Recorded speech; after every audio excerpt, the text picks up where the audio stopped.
ओम श्री परमात्मने नमः। ओम श्री परमात्मने नमः। अथ श्रीमद् भगवद गीता। श्रीमद् भगवद गीता। ओम पूर्णमद पूर्णमद पूर्णमिदं पूर्णमिदं पूर्णात् पूर्णमुदच्यते पूर्णात् पूर्णमुदच्यते पूर्णस्य पूर्णमादाय पूर्णस्य पूर्णमादाय पूर्णमेवावशिष्यते। पूर्णमेवावशिष्यते। ओम शांति शांति शांति।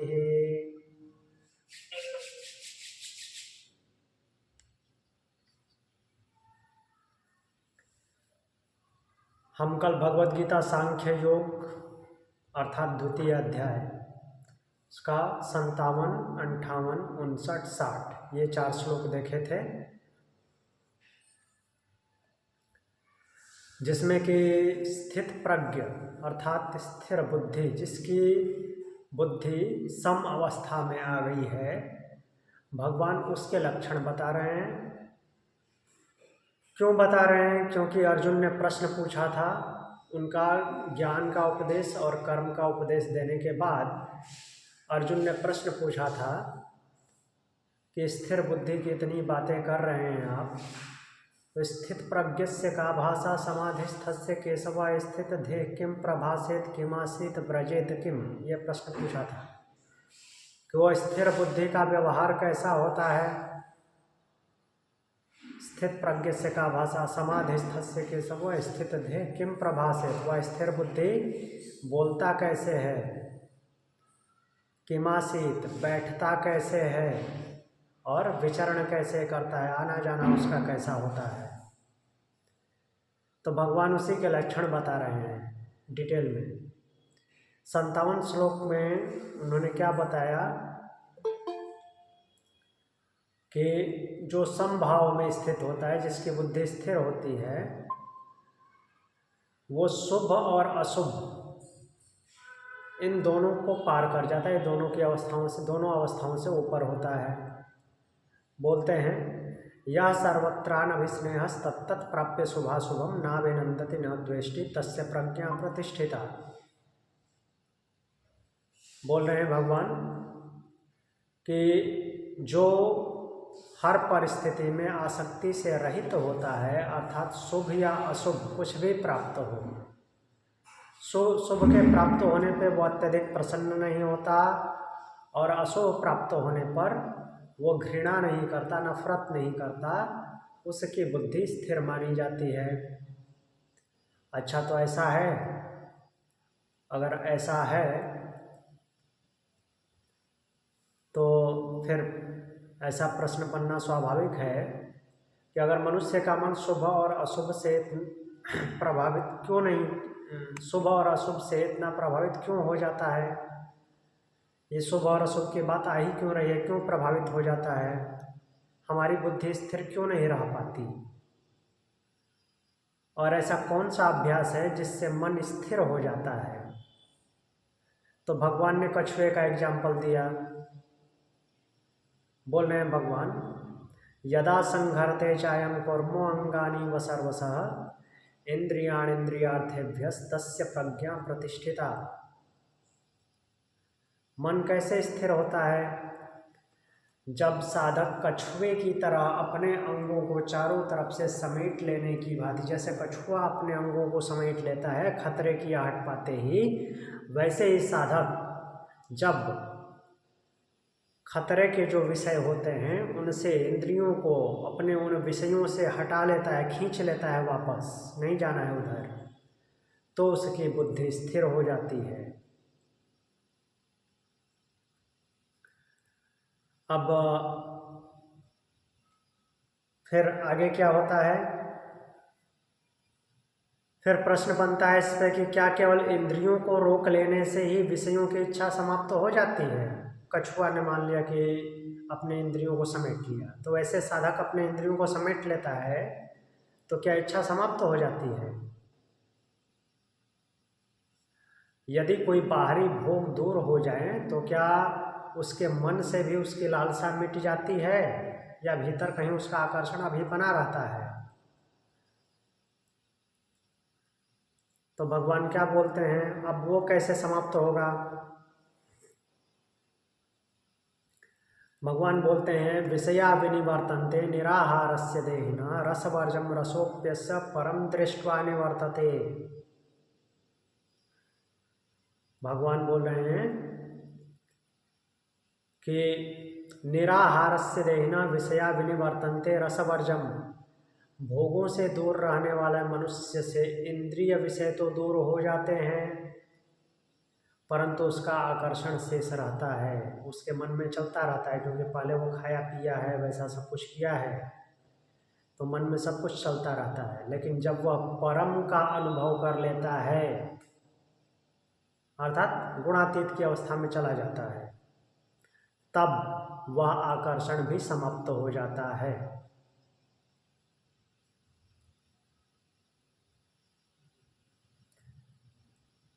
तो आगे प्रश्न उठता है कि साधक संयम का प्रयास कर रहा है तो क्या वह सुरक्षित है? क्या ज्ञान और विवेक प्राप्त होने के बाद भी इंद्रियां मनुष्य को विचलित कर सकती हैं? ज्ञानी हो गया, विवेकी हो गया, तो भी क्या इंद्रियां मनुष्य को विचलित कर सकती हैं? क्या साधना के मार्ग में भी पतन की संभावना रहती है? तो भगवान बोलते हैं, चेतावनी देते हैं, यततो ह्यपि कौन्तेय पुरुषस्य विपश्चिता इंद्रियाणि प्रमाथीनि हरन्ति प्रसभं मनः। तो केवल साधारण व्यक्ति की बात नहीं है, जो यत्न करते रहते हैं हमेशा, उनकी भी बात कर रहे हैं भगवान। बोले हे कौन्तेय, प्रयत्न करने वाले और विवेकी मनुष्य के मन को भी ये प्रमथन स्वभाव वाली इंद्रियां बलपूर्वक खींच ले जाती हैं, हरण कर लेती हैं। केवल सामान्य मनुष्य के मन और बुद्धि को नहीं, विवेकी मनुष्य के मन और बुद्धि को ये इंद्रियां अपने वश में कर लेती हैं। अब इसके आगे हम बढ़ते हैं, उपाय क्या है, वश में ही रहेंगे या छूटेंगे भी? तो 61 नंबर श्लोक आज देखेंगे। 60 नंबर श्लोक में भगवान ने बोला, चेतावनी दी, अर्थात सचेत रहने के लिए बोला। क्यों ज्ञानी मनुष्य की बात किए, विवेकी की क्यों बात किए? ताकि साधारण मनुष्य सावधान रहे। भगवान गंभीर चेतावनी दिए थे कि प्रयास करने वाले और विवेकी मनुष्य के मन को भी चंचल इंद्रियां बलपूर्वक हरण कर लेती हैं, अपनी ओर खींच लेती हैं। तब इस पे प्रश्न उठता है कि इंद्रियां इतनी प्रबल हैं तो साधक उन्हें नियंत्रित कैसे करे? क्या केवल प्रयास करना ही पर्याप्त है या इसके लिए कोई गहरा आध्यात्मिक उपाय आवश्यक है? तो इसी प्रश्न का उत्तर भगवान इस श्लोक में देंगे। तो इंद्रिय निग्रह का मार्ग बता रहे हैं। भगवान बोलते हैं, तानि सर्वाणि संयम्य युक्त आसीत मत्परः वशे हि यस्येन्द्रियाणि तस्य प्रज्ञा प्रतिष्ठिता।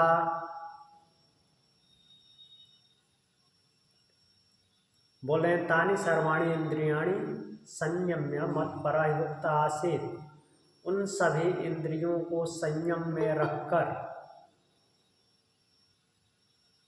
उन सभी इंद्रियों को संयम में रखकर और मुझे ही परम लक्ष्य मानकर के, अर्थात ब्रह्म को परम लक्ष्य मानकर योग युक्त होकर स्थित रहो, युक्त हो जाओ।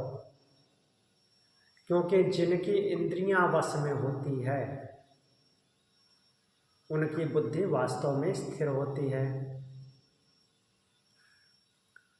तो इंद्रियां वश में स्थिर होती हैं, उसकी बुद्धि स्थिर होती है, भगवान बोल रहे हैं। और उसके लिए क्या करना है? मुझको लक्ष्य मान करके योग युक्त हो जाओ। मुझको लक्ष्य कैसे मानेंगे? मीन्स ब्रह्म को लक्ष्य कैसे करेंगे? आत्म तत्व को जानने की कोशिश करते हुए। मीन्स जो वो आत्म तत्व का जो गुण है, गुणातीत की अवस्था, वैसा होने पर ही योग युक्त हो सकते हैं। तो इंद्रियां ऑटोमेटिक बस में होंगी और तब बुद्धि स्थिर हो जाती है। इसको डिटेल में देखते हैं हम। तानि सर्वाणि संयम्य, यहाँ भगवान सभी इंद्रिय के संयम की बात करते हैं। तो मनुष्य की 5 ज्ञानेंद्रियां, जो आंख, नाक, कान, जीभ, त्वचा, ये जो हैं, ये सब निरंतर विषयों की ओर आकर्षित होती रहती हैं। और जो संयम की बात कर रहे हैं भगवान, संयम्य बोल रहे हैं, संयम का अर्थ उनका इंद्रियों का दमन करना नहीं है। संयम का अर्थ है सजगता, नियंत्रण, संतुलित उपयोग। कहाँ पे यूज करना है, कहाँ पे नहीं करना है, ये ध्यान रखना है। अर्थात इंद्रियों का उपयोग बुद्धि के मार्गदर्शन में होना चाहिए, ऐसे फ्री नहीं छोड़ना है इंद्रियों को। युक्त आसीत, युक्त का अर्थ है योग में स्थित, मन से संतुलित, जागरूक। अर्थात साधक को केवल इंद्रियों को रोकना ही नहीं है, बल्कि अपने मन को योग में स्थिरता से स्थापित करना है। मत्परा, मत्परा शब्द बोले हैं। अब यह मत्परा शब्द क्या अर्थ दे रहा है? मेरे परायण की बात कर रहे हैं, मुझे ही सर्वोच्च लक्ष्य मानने वाला, ऐसी बात कर रहे हैं कि ऐसा मुझे ही लक्ष्य मानो। तो यहाँ भगवान संकेत करते हैं कि इंद्रिय निग्रह अर्थात इंद्रियों को वश में करना, नियंत्रित रखना केवल प्रयास से संभव नहीं होता। जब मनुष्य का मन किसी उच्च लक्ष्य से जुड़ जाता है, कोई टारगेट बना लेता है, लक्ष्य बना लेता है, तब इंद्रियों का आकर्षण स्वतः कम हो जाता है।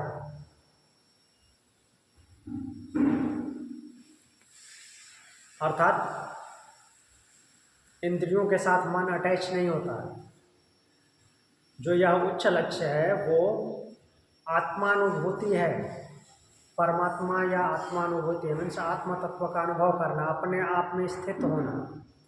वसे ही यस्य इंद्रियाणि, जिसकी इंद्रियां वश में होती हैं। जब इंद्रियां मनुष्य के नियंत्रण में होती हैं तो वह परिस्थितियों का दास नहीं रहता। इसके विपरीत यदि इंद्रियां अनियंत्रित हो जाती हैं तो क्या होता है? मनुष्य उनके अधीन हो जाता है। तस्य प्रज्ञा प्रतिष्ठिता। अब भगवान फिर से वही निष्कर्ष देते हैं, बार बार तस्य प्रज्ञा प्रतिष्ठिता आ रहा है। हर मीन्स जैसे आत्मा के लिए समझा रहे थे भगवान कि ऐसे नहीं, ऐसे ऐसे नहीं, ऐसे, वैसे ही स्थित प्रज्ञ के लक्षण अलग अलग तरीके से बता रहे हैं भगवान। तो भगवान निष्कर्ष देते हैं कि स्थिर बुद्धि का आधार इंद्रिय निग्रह है, इंद्रिय को वश में करना। और जिस व्यक्ति की इंद्रियां नियंत्रित हैं, उनका मन शांत होता है, उसकी बुद्धि स्थिर रहती है। तो यह जो श्लोक है यह हमें सिद्धांत देता है किस चीज का? संयम और ईश्वराभिमुखता, ये दोनों एक साथ होते हैं। अर्थात आत्म तत्व में स्थिर जब होता है साधक संयम करके, तो उसकी बुद्धि स्थिर होती है।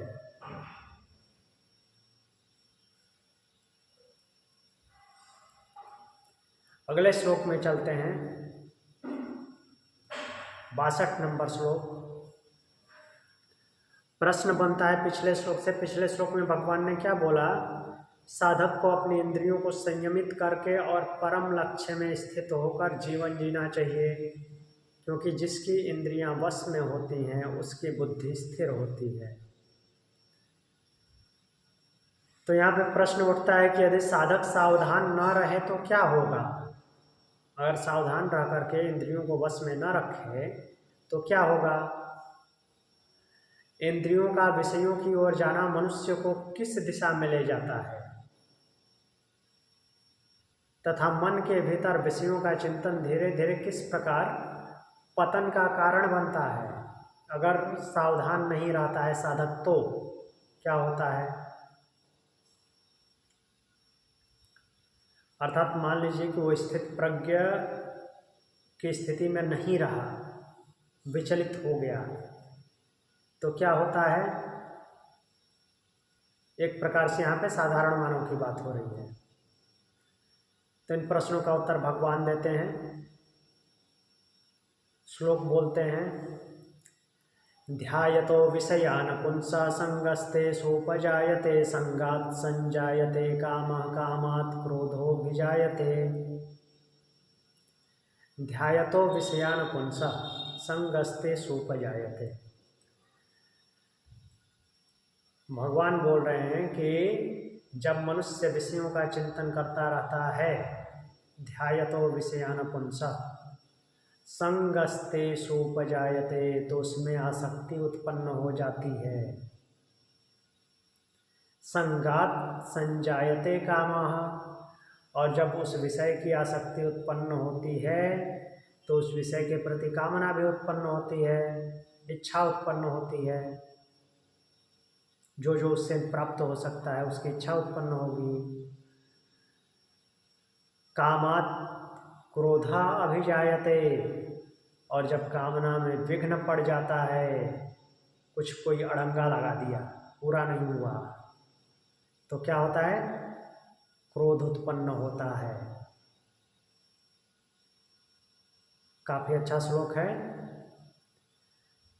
ध्यायतो विषयान पुंसा, विषयों का ध्यान करने से संगस्ते सोपजायते, उनके प्रति आसक्ति हो जाती है, संग उत्पन्न हो जाता है। संगात संजायते काम, और जब आसक्ति होती है तो उसकी कामना अर्थात इच्छा होती है, और जब इच्छा में विघ्न पड़ जाता है, बाधा पड़ जाती है, जो इच्छा उत्पन्न हुई है और उसके मार्ग में, उसकी प्राप्ति के मार्ग में किसी तरह से, किसी दूसरे से या खुद से कोई बाधा पड़ जाती है, वो नहीं प्राप्त हुआ, तो क्रोध उत्पन्न होता है। देखते हैं इसको डिटेल से। ध्यायतो विषयान, ध्यायतो का अर्थ है बार बार सोचते रहना, ध्यान शब्द से आया है। तो उसी विषय का मानसिक चिंतन, ध्यान में यही करते हैं, चिंतन करते हैं, तो कंटिन्यू उसका चिंतन बना हुआ है। तो बोल रहे हैं भगवान ध्यायतो विषयान के माध्यम से कि मनुष्य का पतन अचानक नहीं होता, उसकी शुरुआत होती है विचार से। जब मन बार बार किसी विषय का चिंतन करता है तो धीरे धीरे उसका आकर्षण बढ़ने लगता है। संगस्ते सोपजायते, संग अर्थात आसक्ति, जुड़ाव। पहले मन ने क्या किया, केवल विषय को देखा, फिर उसके बारे में सोचना शुरू किया। अब सोचना शुरू किया तो धीरे धीरे क्या हुआ, उससे जुड़ने लगा, आसक्ति हो गई। संगात संजायते काम, जब आसक्ति गहरी हुई तो क्या हुआ, काम अर्थात कामना, तीव्र इच्छा, तो कामना हुई अर्थात उसकी इच्छा प्रबल हो गई। अब मनुष्य केवल विषय के बारे में सोच नहीं रहा है, उसे प्राप्त करने के लिए बेचैन हो गया, मिल जाए। यहाँ इच्छा मनुष्य के मन पर अधिकार करने लगती है। अब इंद्रियां वश में नहीं है उसके, इंद्रियों ने उसको अपने वश में कर लिया। कामात् क्रोधो अभिजायते, और जब इच्छा पूरी नहीं होती है तो उसे क्रोध उत्पन्न होता है, और क्रोध का मूल कारण इच्छा की पूर्ति न होना है। इच्छा पूर्ति हो जाती तो क्रोध नहीं आता। तो जब मनुष्य अपनी अपेक्षा पूरी नहीं कर पाता तो उसका मन आक्रोश से अर्थात क्रोध से भर जाता है। तो ये जो श्लोक है मनुष्य के पतन का पहला चरण बताता है। अभी इसका क्रम अभी जारी है। तो इस क्रम में हमने क्या देखा, जो पहला चरण है इसमें विषय चिंतन, उससे आसक्ति हुई, आसक्ति से इच्छा जागृत हुई, तीव्र इच्छा जागृत हुई, और इच्छा की पूर्ति नहीं हुई तो क्या हुआ, क्रोध उत्पन्न हुआ। तो यह एक मनोवैज्ञानिक श्रृंखला है जो धीरे धीरे मनुष्य को अशांति की ओर ले जाती है।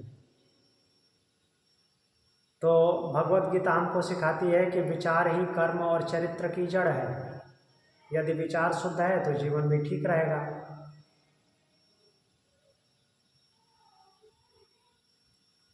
अब आगे चलते हैं।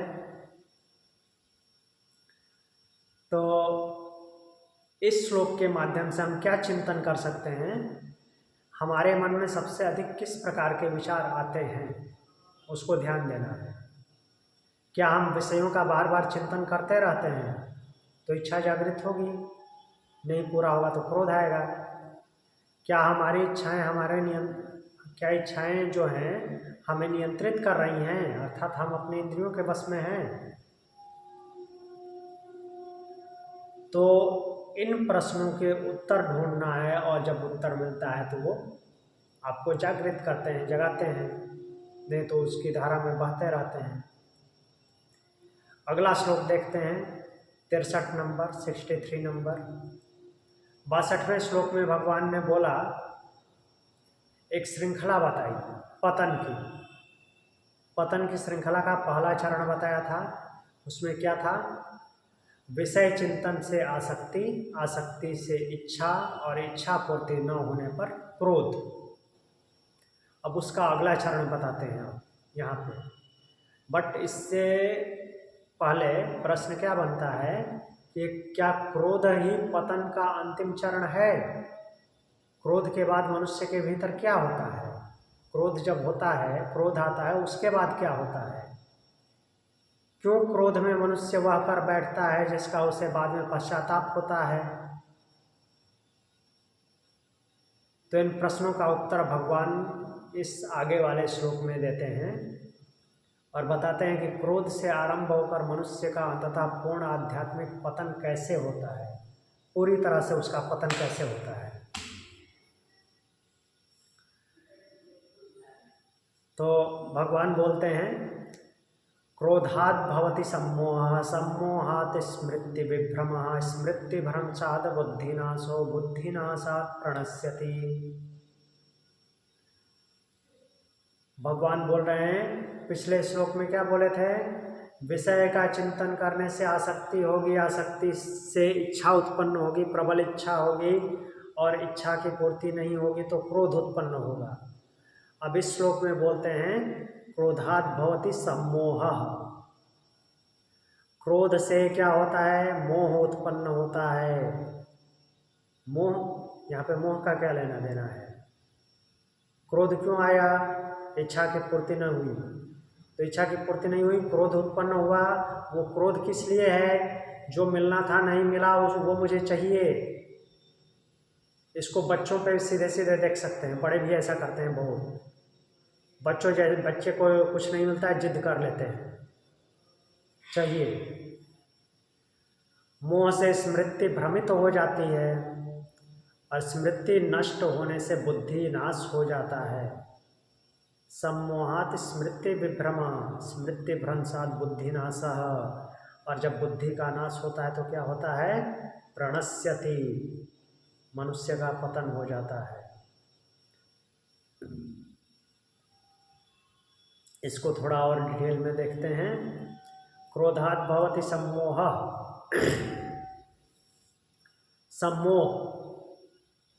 सम्मोह का अर्थ है एक प्रकार से अहंकार की पहचान है। सम्मोह मतलब कि लगाव हो जाना, सही गलत की पहचान खो देना, उसको सम्मोह बोलते हैं। तो क्रोध जो है मनुष्य की चेतना को ढक देता है। जब क्रोध आता है तो मनुष्य का मन तर्क और विवेक से दूर हो जाता है। इसलिए क्रोध में मनुष्य वह कह देता है या कर देता है जो सामान्य अवस्था में कभी नहीं करता। सम्मोहात स्मृति विभ्रम। यहाँ स्मृति का अर्थ केवल याददाश्त शक्ति से नहीं है, यह उस ज्ञान की स्मृति है जो याद दिलाती है कि मैं कौन हूँ, क्या सही है, आपका कर्तव्य क्या है। वो स्मृति की बात है। जब मोह उत्पन्न होता है तो मनुष्य अपने जीवन के मूल सिद्धांतों को भूल जाता है कि मुझे सामान्यतः क्या करना चाहिए था, वो सब भूल जाता है। तो सारे जो सामान्य कर्म है उसके वो धुतले पड़ जाते हैं उस समय। स्मृति भ्रंशाद बुद्धि नाशः। और जब स्मृति का नाश हो जाता है अर्थात याददाश्त शक्ति, जिसको कि हमने क्या देखा सिद्धांतों के रूप में, नॉर्मली जो क्या क्या करना चाहिए सिस्टमेटिक रूप से चले आ रहे थे वो सब भूल जाते हैं। तो वो सब ऐसा हो जाता है जब, तो क्या होता है, बुद्धि नाश होता है। बुद्धि का कार्य क्या है, निर्णय करना, सही मार्ग चुनना। लेकिन जब स्मृति ही नहीं रही तो बुद्धि के पास निर्णय का अधिकार नहीं बचता, और इस अवस्था में मनुष्य जो है विवेकहीन हो जाता है। बुद्धि नाशात् प्रणश्यति। तो बुद्धि नाशात् प्रणश्यति भगवान बोल रहे हैं, अंतिम चरण है ये जो श्रृंखला चल रहा था। बोल रहे हैं कि प्रणश्यति अर्थात, प्रणश्यति का मतलब केवल शरीर नाश की बात नहीं है, चरित्र का पतन हो जाता है, आध्यात्मिक पतन हो जाता है और जीवन का उद्देश्य ही समाप्त हो जाता है। जब बुद्धि नष्ट हो जाती है तो मनुष्य अपनी आत्मिक दिशा खो बैठता है और उसका पतन हो जाता है। तो श्लोक 62 और 63 ये दोनों मिलकर के प्राणी के पतन का क्रम तैयार करते हैं। कैसे कैसे प्राणी का पतन होता है। विषय चिंतन करता है, सबसे पहले विषयों का चिंतन करेगा तो क्या होगा, आसक्ति होगी। आसक्ति होगी तो क्या होगा, कामना होगी। कामना होगी तो फिर क्रोध आएगा। कामना होगी तो कामना में विघ्न जब पड़ेगा, कामना पूरी नहीं होगी तो क्रोध आएगा।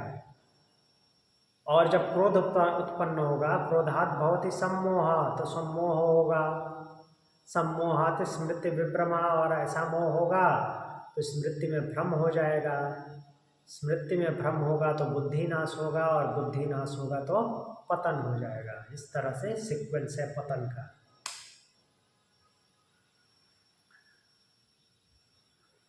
तो ये केवल भगवत गीता की शिक्षा नहीं, भगवान ने तो बोला है, बट ये केवल भगवत गीता में ही ऐसा नहीं है, ये पूरे वेदांत का सिद्धांत है।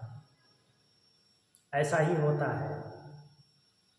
मनुष्य का पतन बाहरी कारणों से नहीं होता, उसका मूल कारण असंयमित मन है, उसका मन नियंत्रित नहीं है। जब मन विषयों के पीछे भागता है तो वह धीरे धीरे आत्मा से दूर होता जाता है।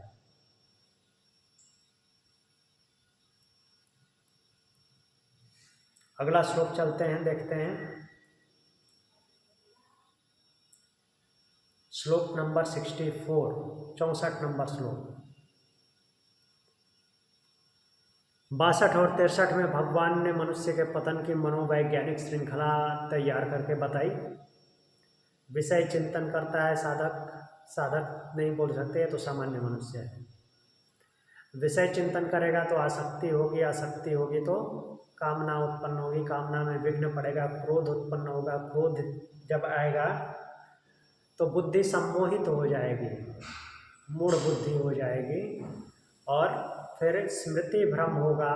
स्मृति भ्रम होगा तो बुद्धि नाश होगा, और बुद्धि नाश होगा तो फिर मनुष्य का पतन हो जाता है। तो अब ये श्रृंखला देख करके प्रश्न उठता है कि क्या मनुष्य को विषयों से पूरी तरह दूर भाग जाना चाहिए, विषय से दूर ही रहना चाहिए, विषय के पास ही नहीं आना चाहिए? क्या संसार में रहते हुए भी मन की शांति संभव है? विषयों के बीच रहते हुए मनुष्य पतन से कैसे बच सकता है? इन प्रश्नों का उत्तर भगवान देंगे।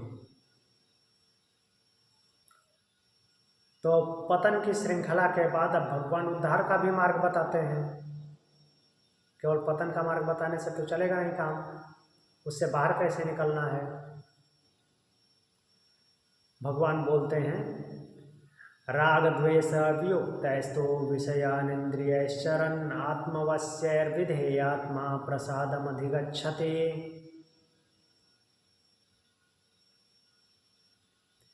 भगवान बोलते हैं, विधेयात्मा आत्मवश्य इंद्रिय राग द्वेष वियुक्त है। जो संयमी मन वाला है ऐसा मनुष्य अपने नियंत्रण में रखी हुई इंद्रियों से राग और द्वेष से रहित होकर विषयों में व्यवहार करते हुए मन की शांति प्राप्त करता है। प्रसादम अधिगच्छति, प्रसन्नता को प्राप्त होता है। राग द्वेष वियुक्त है। राग और द्वेष ये मन के दो चरण हैं, दो लेवल पे काम करते हैं, राग और द्वेष। राग अर्थात किसी वस्तु से अत्यधिक आकर्षण, जितना होना चाहिए उससे ज़्यादा बढ़ के, उसको राग बोलते हैं। द्वेष अर्थात किसी वस्तु से अत्यधिक नफरत, घृणा, ये दोनों मन को असंतुलित करते हैं। जब मन राग में फंसता है तो वह वस्तु के पीछे भागता है, और जब द्वेष में फंसता है तो क्या होता है, उस वस्तु से भागता है। वस्तु या संबंध जो कुछ भी बोल लीजिए। जब राग होता है तो क्या होता है, क्लोज आता है। द्वेष होता है तो दूर भागता है। विषयानिन्द्रियैश्चरन्, अब यहाँ पे विषयानिन्द्रियैश्चरन् के माध्यम से क्या बोल रहे हैं भगवान? भगवान यह नहीं कहते कि विषयों को छोड़ दो, वे कहते हैं कि विषयों में रहते हुए भी संयमित रहो, बैलेंस में रहो। अर्थात संसार से भागना समाधान नहीं है। सच्ची साधना यह है कि मनुष्य संसार में रहते हुए भी अपने भीतर संतुलन बनाए रखे। आत्मवश्य, आत्मवश्य शब्द बोले हैं। आत्मवश्य का अर्थ है जो स्वयं पर नियंत्रण रखता है, जिसकी इंद्रियां मन के अधीन है। मन उसके अधीन नहीं है, मन इंद्रियों के अधीन नहीं है, इंद्रियां मन के अधीन है। सामान्यतः मनुष्य की स्थिति उल्टी होती है, इंद्रियां मन को नियंत्रित करती हैं, अलग अलग क्षेत्र दिखाती रहती है। लेकिन साधक की स्थिति अलग होती है। जो साधक होता है, स्थित प्रज्ञ होता है, वह इंद्रियों को नियंत्रित रखता है। विधेय आत्मा, विधेय आत्मा वह है जिसका मन अनुशासित है, जो अपने विचारों और भावनाओं को नियंत्रित कर सकता है। ऐसा व्यक्ति परिस्थितियों का दास नहीं बनता, वह परिस्थितियों के बीच स्थित रहता है। फिर आगे भगवान बोलते हैं, प्रसादम अधिगच्छति। यहाँ प्रसाद शब्द जो है अत्यंत गहरा अर्थ देता है। क्या बोल रहे हैं कि यह केवल खुशी नहीं है। प्रसाद मीन्स प्रसन्नता होता है सामान्य अर्थ में, बट यह केवल खुशी नहीं है, यह मन की निर्मलता है, आंतरिक शांति और स्थिर हुआ संतोष है। जब मन राग और द्वेष से मुक्त हो जाता है तो उसमें स्वाभाविक शांति उत्पन्न होती है।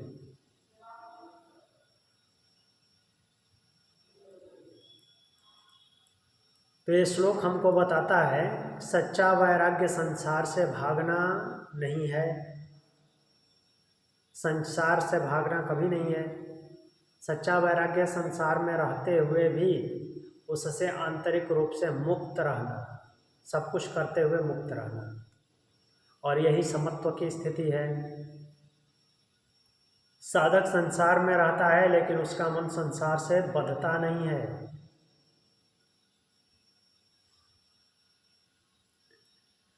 अगले श्लोक पे चलते हैं। श्लोक नंबर 65, 65 नंबर श्लोक। भगवान 64 नंबर श्लोक में बोले कि जो साधक राग और द्वेष से मुक्त होकर इंद्रियों को अपने नियंत्रण में रखते हुए विषयों में व्यवहार करता है, अर्थात इंद्रियों को अपने नियंत्रण में रखता है, खुद उनके नियंत्रण में नहीं हो जाता, तो वह प्रसाद अर्थात आंतरिक शांति और निर्मलता को प्राप्त करता है।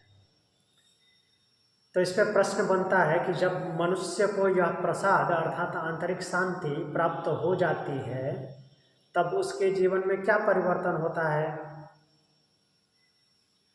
क्या यह शांति केवल एक मानसिक सुख है, अंदर से सुख की अनुभूति है, केवल इतना ही है, या इसका गहरा आध्यात्मिक प्रभाव भी कुछ होता है? क्या इस प्रसन्नता से मनुष्य के दुख वास्तव में समाप्त हो सकते हैं? तो भगवान बोलते हैं, श्लोक है, प्रसादे सर्वदुःखानां हानिरस्योपजायते प्रसन्नचेतसो ह्यासो बुद्धिः पर्यवतिष्ठते। प्रसादे अस्य सर्वदुःखानां हानिः उपजायते। जब मनुष्य को आंतरिक प्रसन्नता प्राप्त होती है, प्रसादम अधिगच्छति बोले हैं, तो आंतरिक प्रसन्नता जब प्राप्त होती है तब उसके सभी दुखों का क्षय हो जाता है, सभी दुखों का नाश हो जाता है, क्योंकि प्रसन्नचित्त व्यक्ति की बुद्धि शीघ्र ही स्थिर हो जाती है। हानिरस्योपजायते प्रसादे अस्य सर्वदुःखानां हानिरस्यो हानि उपजायते, तो सभी दुखों की हानि हो जाती है। और प्रसन्न चेतस, जिसका चित्त प्रसन्न है, ऐसे व्यक्ति की बुद्धि आसो पर्यवतिष्ठते, शीघ्र ही स्थिर हो जाती है। तो इसको आगे डिटेल में देखते हैं। प्रसादे, यहाँ प्रसाद शब्द अत्यंत गूढ़ है, तो ये केवल बाहरी खुशी की बात नहीं है, यह मन की निर्मलता, आंतरिक संतुलन और आत्मिक शांति है। जब मन राग द्वेष से मुक्त होता है तो उसमें एक गहरी शांति उत्पन्न होती है, किसी तरह की कोई टेंशन नहीं है। यह वही स्थिति है जिसे भगवान ने पिछले श्लोक में बताया, शांति की बात जो की है, सर्व दुखानाम हानि। यहाँ एक गहरा आध्यात्मिक सत्य प्रकट होता है। क्या बोल रहे हैं? जीवन के अधिकांश दुख जो है बाहरी परिस्थितियों से नहीं बल्कि मन की प्रतिक्रिया से उत्पन्न होते हैं, सोच से उत्पन्न होते हैं। जब मन शांत हो जाता है तो वही परिस्थितियां हमें दुख नहीं देती, अर्थात दुख का मूल कारण बाहरी संसार नहीं बल्कि अशांत मन है।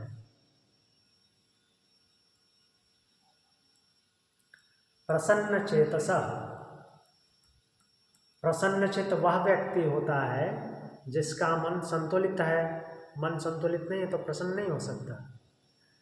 जो परिस्थितियों से विचलित नहीं होता, जो भीतर से संतुष्ट है, ऐसा व्यक्ति जीवन को स्पष्ट दृष्टि दे सकता है और वैसे ही उसको देखता भी है। आगे बोलते हैं, बुद्धि पर्यवतिष्ठते। पर्यवतिष्ठते अर्थात पूरी तरह से स्थिर हो जाना। जब मन शांत होता है तो बुद्धि स्पष्ट रूप से कार्य करने लगती है, क्लियर सब कुछ दिखता है।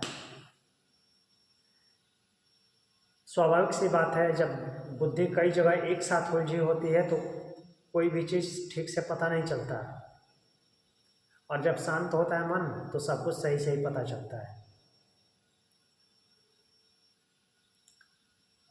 और बुद्धि सही से काम करने लगती है। इसका उदाहरण क्या लिए हैं कि जब जल शांत होता है तो उसमें प्रतिबिंब ठीक दिखाई देता है, स्पष्ट दिखाई देता है, मिरर की तरह। दर्पण की तरह। उसी प्रकार जब मन शांत होता है तो क्या चल रहा है सब कुछ स्पष्ट दिखाई देता है। तो यह श्लोक हमको क्या सिद्धांत दे रहा है? शांति ही ज्ञान की आधार भूमि है। अशांत मन कभी सत्य को नहीं देख सकता और आध्यात्मिक साधना का पहला लक्ष्य मन की शुद्धि अर्थात शांति है।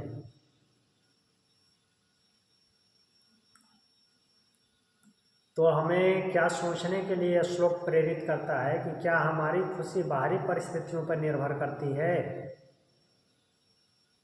क्या हम अपने मन को शांत रखने का अभ्यास करते हैं? क्या हम राग और द्वेष से ऊपर उठने का प्रयास कर रहे हैं? तो इन प्रश्नों का उत्तर ढूंढना है।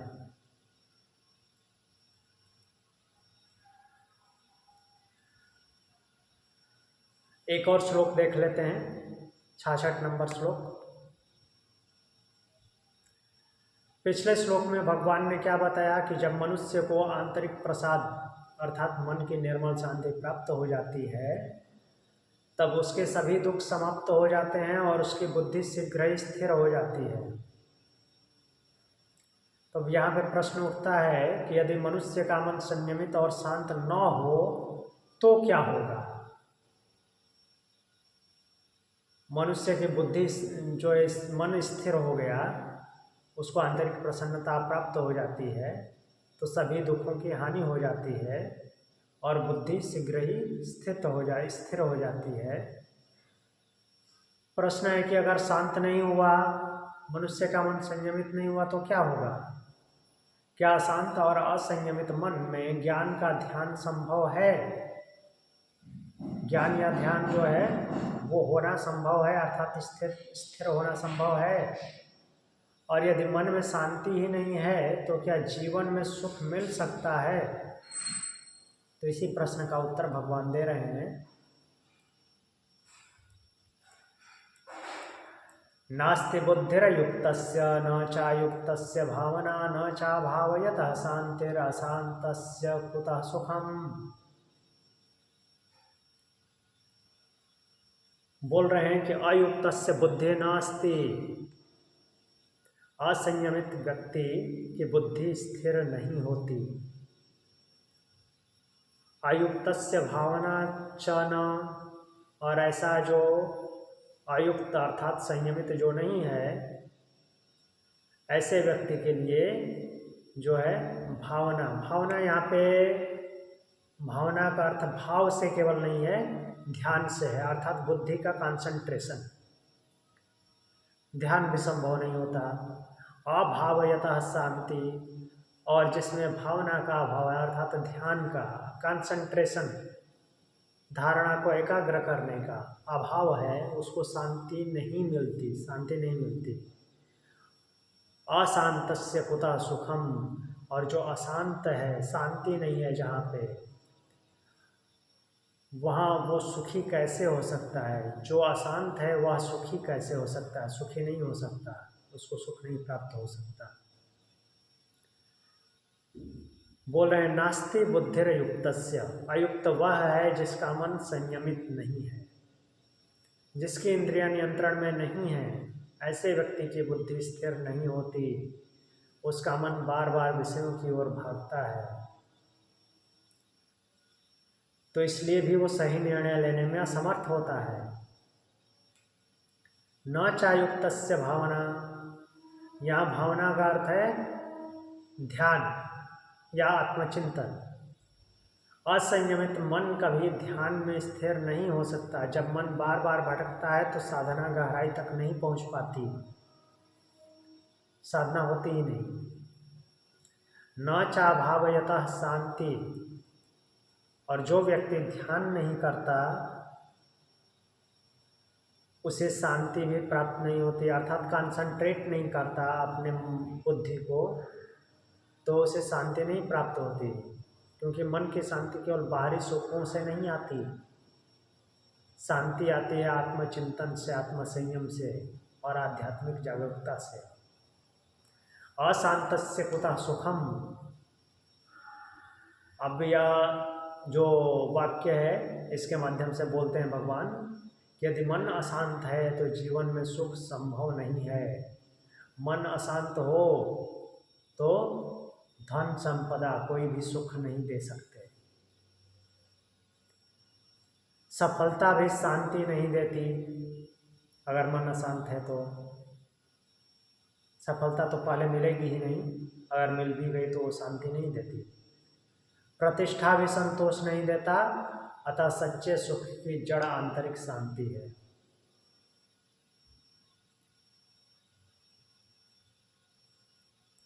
तो यह श्लोक सिद्धांत प्रस्तुत करता है क्या करना है, संयमित करना है, अपने आप को ध्यान में ले जाना है, अर्थात फोकस्ड होना है। उसके बाद शांति आएगी, फिर सुख आएगा।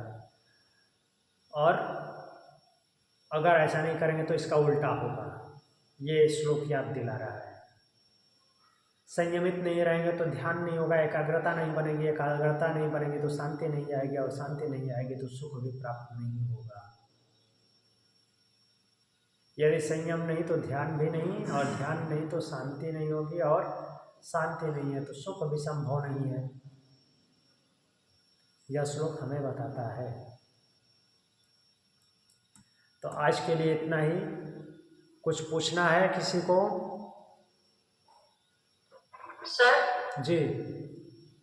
ये 62 में जो भगवान ने चैन बताई है, विश्व का चिंतन, फिर उसके नास्तिकी, फिर काम, और फिर कामना पूरी न होने से क्रोध।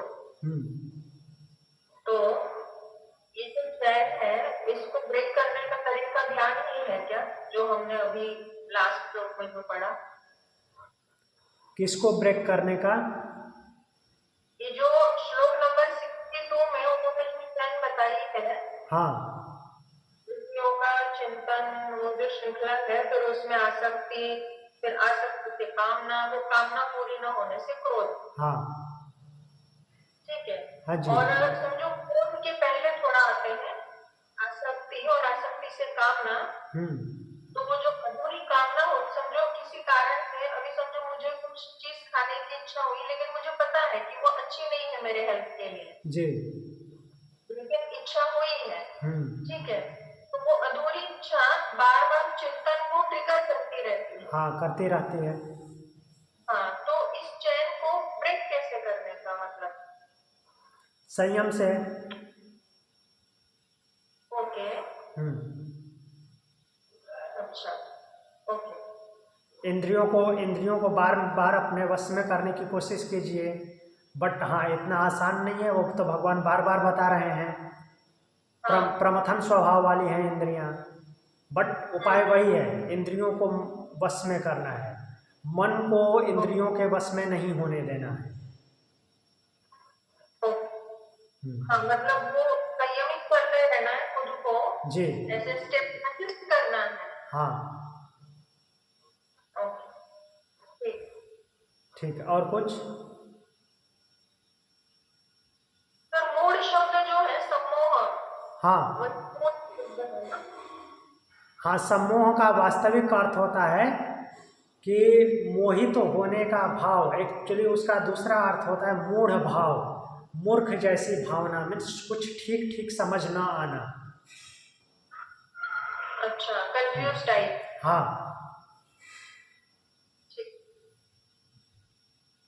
ठीक है। और कुछ? ठीक है, आंख बंद करके बैठ जाइए। इसको एक बार देख लेते हैं फिर से संक्षिप्त में, जो जो हमने आज पढ़ा है।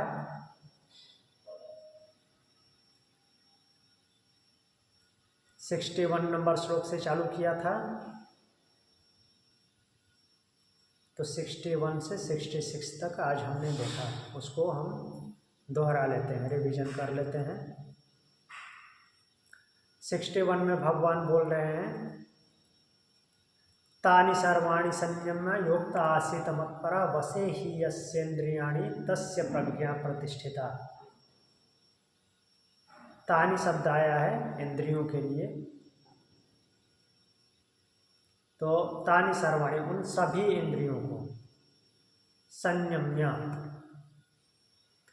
संयम में रखकर और मुझे ही लक्ष्य मान करके, मुझे लक्ष्य मान करके क्यों बोल रहे हैं, ताकि आप आत्म तत्व में स्थित हो जाएं, अपने आप में केंद्रित हो। तो किसी भी चीज को लक्ष्य बनाएंगे तो एकाग्रता आएगी। तो परम को लक्ष्य बनाइए, तो जिससे कि इंद्रियां वश में होती हैं, और इंद्रियां वश में हैं तो उसकी बुद्धि स्थिर होती है।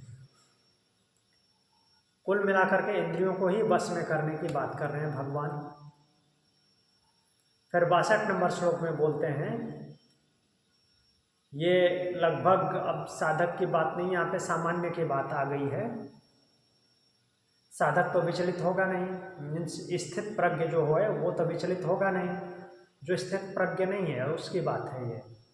ध्यायतो विषयान पुंसा संगस्ते सोपजायते संगात संजायते काम कामात् क्रोधो अभिजायते। विषयों का ध्यान करने से उनका संग हो जाता है, आसक्ति उत्पन्न होती है। ध्यायतो विषयान पुंसा संगात संगस्ते सोपजायते, और उनका संग होता है, संग से क्या होता है, इच्छा जागृत होती है। नहीं, संग होने से आसक्ति होती है। और संगात संजायते काम, जब आसक्ति होती है तो उसकी कामना उत्पन्न होती है, प्राप्त करने की कामना। कामात् क्रोधो अभिजायते, और कामना की पूर्ति नहीं होती, इच्छा पूर्ति नहीं होती तो क्रोध उत्पन्न होता है। इसी को बढ़ाते हुए इसका अगला चरण अगले श्लोक में बोलते हैं, क्रोधात् भवति सम्मोहः सम्मोहात् स्मृति विभ्रमा स्मृति भ्रंशात् बुद्धिनाशो बुद्धिनाशात् प्रणश्यति। जब क्रोध उत्पन्न होता है तो क्या होता है, सम्मोह, मूढ़ भावना उत्पन्न हो जाती है, अर्थात विवेक का लोप हो जाता है, बुद्धि ठीक से काम नहीं करती। सम्मोहात् स्मृति विभ्रमः, स्मृति में भ्रम पैदा हो जाता है सम्मोह से, मूढ़ भावना जब उत्पन्न होती है तो। स्मृति भ्रंशात् बुद्धिनाशो, और स्मृति भ्रंश होने से बुद्धि का नाश हो जाता है। बुद्धिनाशात् प्रणश्यति, और जब बुद्धि का नाश होता है तो मनुष्य का पतन हो जाता है। अच्छा ठीक है, पतन हो जाता है तो फिर 64वें श्लोक में बोलते हैं, पतन हो जाएगा तो उत्थान का भी तो रास्ता बताएंगे भगवान, क्या करने से ऐसा नहीं होगा। अगर ऐसा होता है तो क्या विषयों से दूर ही रहना चाहिए, आसपास फटकना ही नहीं चाहिए क्या, या कुछ ऐसा भी उपाय है कि संसार में रहते हुए भी इन सब से बचा जा सकता है। भगवान बोलते हैं, राग द्वेषै वियुक्तैस्तु विषयान इंद्रियश्चरन् आत्मवश्यैर्विधेयात्मा प्रसादम अधिगच्छति। बोलते हैं कि जो संयमी होता है, अपने आप को नियंत्रित रखता है, अपने नियंत्रण में रखी हुई इंद्रियों से, राग और द्वेष इन दोनों से रहित होकर के विषयों में व्यवहार करते हुए भी, अर्थात सब कुछ करते हुए भी क्या होता है, प्रसादम अधिगच्छति, आंतरिक प्रसन्नता को प्राप्त करता है, खुश रहता है। फिर आगे भगवान बोलते हैं,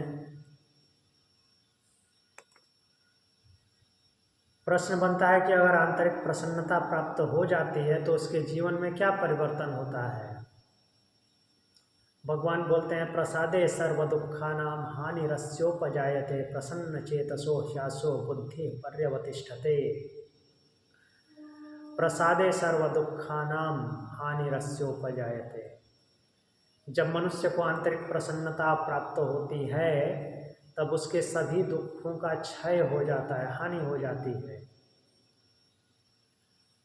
प्रसन्न चेतसा बुद्धि आशु पर्यवतिष्ठते, सभी दुखों की हानि हो जाती है और उसे आंतरिक प्रसन्नता प्राप्त होती है। और ऐसा प्रसन्न चित्त जो होता है, जिसका चित्त प्रसन्न होता है, बुद्धि आसु पर्यवतिष्ठते, उसकी बुद्धि शीघ्र ही स्थिर हो जाती है, टाइम नहीं लगता ज़्यादा। फिर जो हमने आज अंतिम श्लोक पढ़ा था 66 नंबर श्लोक, उसमें बोलते हैं नास्ति बुद्धिर्युक्तस्य न चायुक्तस्य भावना न चाभावयतः शांतिर अशांतस्य कुतः सुखम। बोलते हैं कि जो असंयमित नहीं है, अर्थात दूसरे तरह के साधक की बात कर, दूसरे तरह के प्राणी की बात कर रहे हैं, साधक नहीं बोल सकते। पहले बताएं जो संयमित होता है उसको आंतरिक प्रसन्नता प्राप्त होती है और उसकी बुद्धि स्थिर हो जाती है। जो असंयमित होता है, संयम में नहीं रहता, अपने आप को कंट्रोल में नहीं रखता, तो उसकी बुद्धि स्थिर नहीं होती और ऐसे व्यक्ति के लिए जो है भावना अर्थात ध्यान भी संभव नहीं होता और जो अपने आप को एकाग्र करके ध्यान में नहीं लगा सकता अर्थात स्थिर नहीं हो सकता, उसे शांति नहीं मिलती। और जहाँ पे शांति नहीं है अर्थात जो अशांत है उसे सुख कैसे प्राप्त हो सकता है, अर्थात सुख नहीं प्राप्त हो सकता। तो यहाँ तक आज हमने देखा। 67 नंबर श्लोक जो है ये हम शनिवार की कक्षा में देखेंगे, अगली कक्षा शनिवार को होगी। ठीक है, प्रणाम। ओम शांति। ओम शांति।